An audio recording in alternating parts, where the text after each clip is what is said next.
میں ڈاکٹر ساجد آپ کی خدمت میں پھر حاضر ہوں۔ مجھے کچھ سوال پوچھے جاتے ہیں۔ اکثر یہ سوال پوچھا جاتا ہے کہ اپنے بچوں کو کس ڈاکٹر کے پاس لے کے جائیں اور کس سے علاج کروائیں، یعنی ڈاکٹر کا انتخاب کیسے کریں۔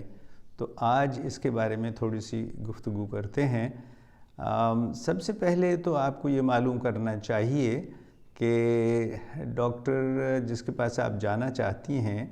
وہ اپنے شعبے میں کتنی مہارت رکھتا ہے۔ یہ بھی معلوم کر سکتے ہیں کہ اس کی تعلیم کہاں ہوئی ہے، اس کی ٹریننگ کہاں پر ہوئی ہے، اس کا کتنا تجربہ ہے، اور یہ بھی کریں کہ مختلف لوگوں سے، اپنے دوستوں سے، اپنے رشتہ داروں سے اور اسکول میں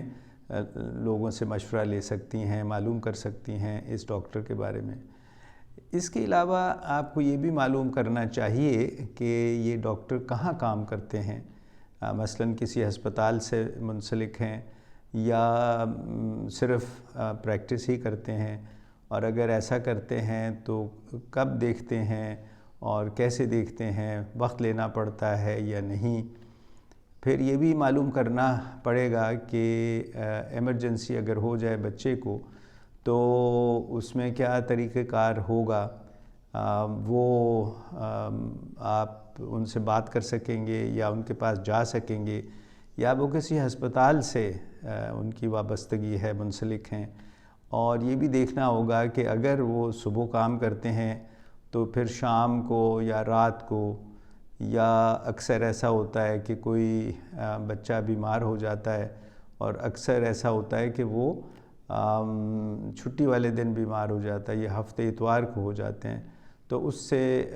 پھر اس صورت میں اگر ڈاکٹر سے رابطہ کرنا ہو تو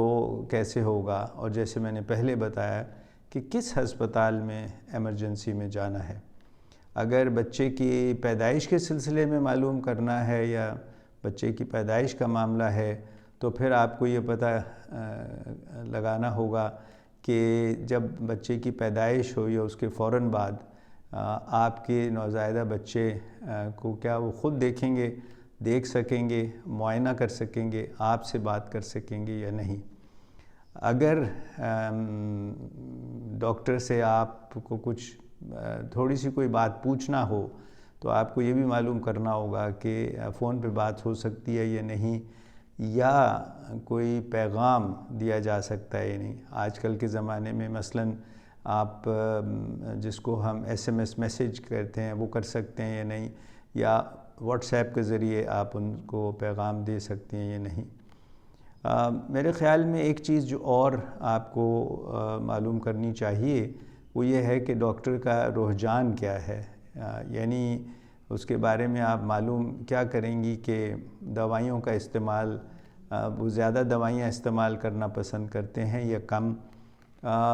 ٹیکے زیادہ لگانا پسند کرتے ہیں دوائیوں کے، یا سرپ اور گولیاں بہتر سمجھتے ہیں۔ یہ بھی کچھ لوگوں کو فکر ہوتی ہے کہ ہمارے ڈاکٹر جو ہیں بہت زیادہ ٹیسٹ وغیرہ تو نہیں کراتے، اور یہ بھی کہ دوائیاں زیادہ استعمال تو نہیں کرتے، اور خاص طور پہ اینٹی بایوٹک کے بارے میں استعمال جو ہے وہ بہت سے لوگوں کو اس سے پریشانی ہوتی ہے کہ اینٹی بایوٹکس کا بے جا استعمال تو نہیں کرتے۔ اور آخری بات یہ ہے کہ رویے کے بارے میں بھی پتہ کرنا ضروری ہے، یعنی بہت سے لوگ کہتے ہیں کہ ڈاکٹر تو بہت اچھے ہیں مگر بات نہیں سنتے، تو پھر تسلی سے بات سننا، یعنی آپ کی بات سننا، اور مرض کے بارے میں جب تشخیص ہو جائے، جب معائنہ ختم ہو جائے تو مرض کے بارے میں گفتگو کرتے ہیں آپ سے، آپ کو بات سمجھاتے ہیں، آپ کو موقع دیتے ہیں کہ آپ اپنی تسلی کرا لیں۔ تو یہ کچھ خصوصیات ہیں جو میرے خیال میں ایک ڈاکٹر میں موجود ہونی چاہیے، اور آپ کو یہ اس کا تعین کر لینا چاہیے، اس کے بارے میں معلوم کر لینا چاہیے، تاکہ آپ تسلی سے اپنے بچے کے علاج کے لیے اور اس کی نشو و نما کے لیے مناسب ڈاکٹر کا انتخاب کر سکیں۔ امید ہے کہ یہ باتیں آپ کے لیے مفید ثابت ہوں گی۔